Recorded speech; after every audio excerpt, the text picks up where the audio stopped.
Today's video is going to be the 5 biggest mistakes that I made during medical schools.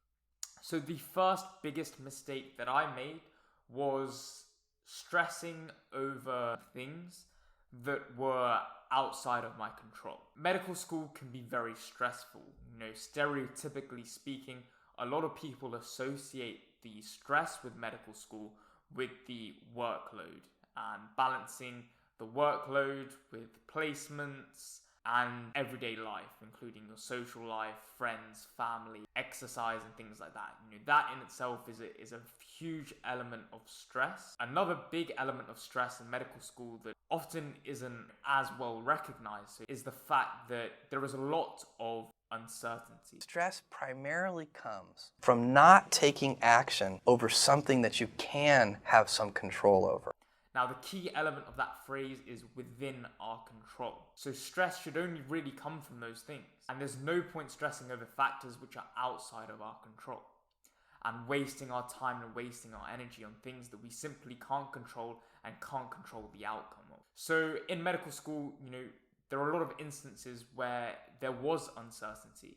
And, one of the key examples of this, for instance, would be the SJT.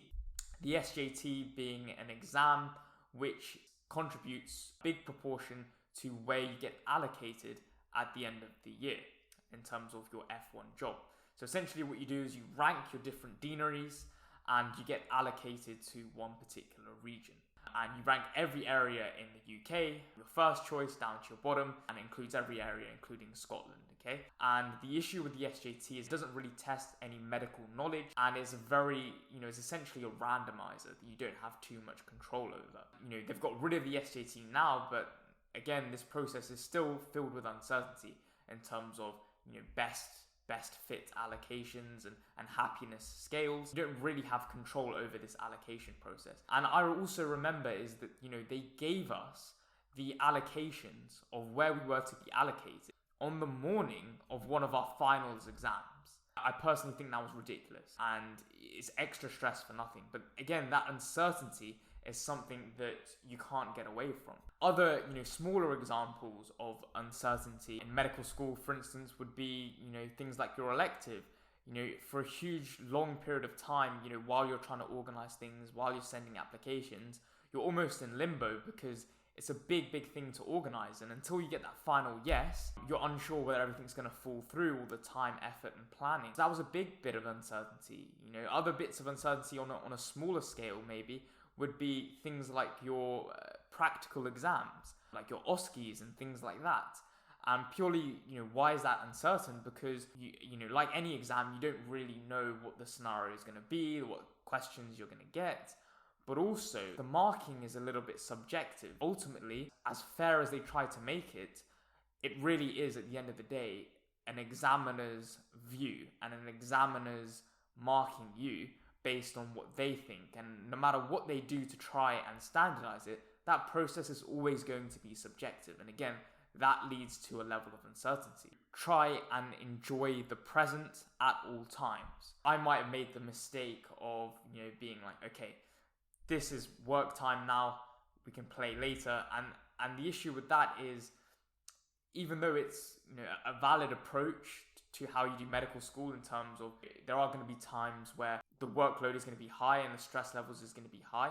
But I'd always say is even in those stressful time periods, is still try and enjoy life, okay? If it's an exam, taking a little bit time to have a coffee with your few friends. For me, one of the biggest things was just going to the gym. That would be my treat for the day. You take time to, have a little bit of enjoyment even in those tough times. I think is really, really important, and it stops you from overworking yourself and gassing out too much. And it makes for a much more sustainable approach to those difficult time periods in medical school. The way that I managed and organized my time. Medical school can be very, very difficult in terms of time management. I mean, think about it. You're doing a 9-to-5 job, essentially, all whilst trying to revise for exams, exercise, play sports, be an active member of society, be a university student, have a social life, spend time with friends and family, and still get 8 hours of sleep, you can see how there is huge pressures and constraints on your time.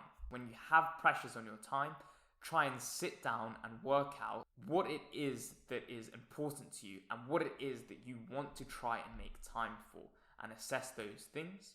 And then obviously you can employ things like time management strategies to help you achieve those things and manage your time better. Certain time management strategies, that I've found over the years that can help me.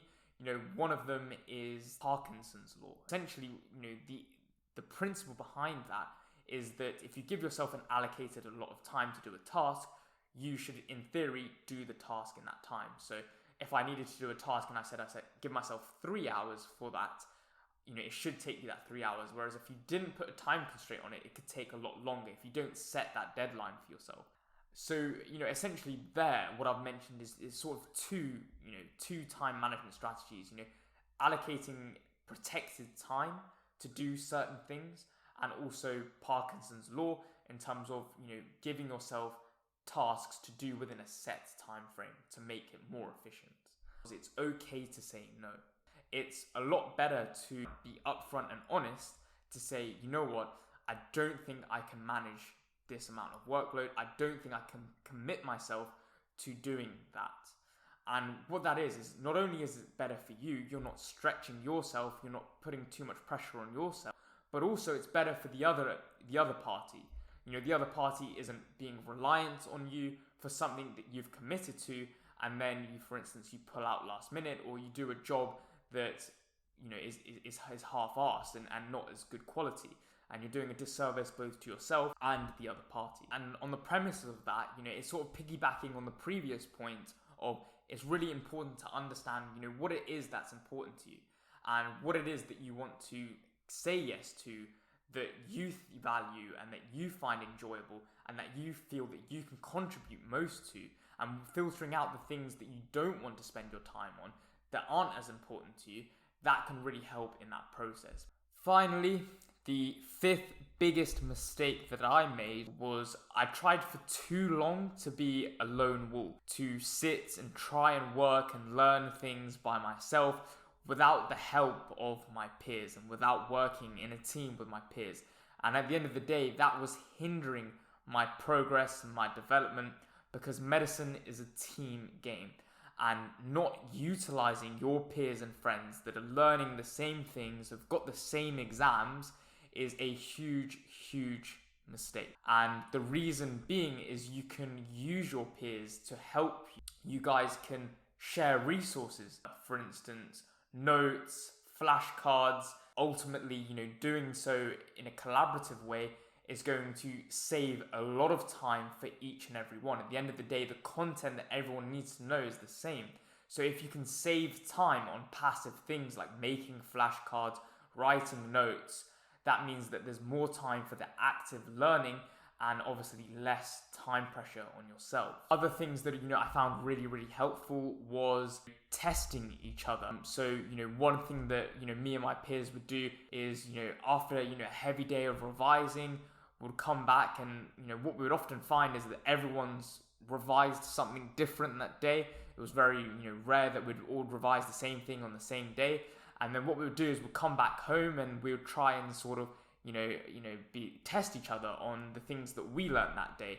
Not only does that help in terms of the fact that you're teaching and explaining something that you've just learnt, which helps to consolidate the topic for yourself, but also it acts as an active process for the other individual in terms of the fact that if they've covered that a few days ago, that's then your spaced repetition, that's then your active recall. And if they haven't covered it or they haven't understood the topic, then again that's beneficial from them, because then they can sit down and be like, okay, I need to work on this topic, I need to read up on this topic. Other examples would be, for instance, in practical exams, things like your OSCEs where you're taking histories, you're doing exams, you can help each other out, give feedback from each other, and the more people that you work with, the more beneficial that's going to be, because the greater and broader feedback you will get. And at the end of the day, your friends are going to help keep you accountable when you're in that team environment and everyone's helping each other and everyone's pushing for the same goal.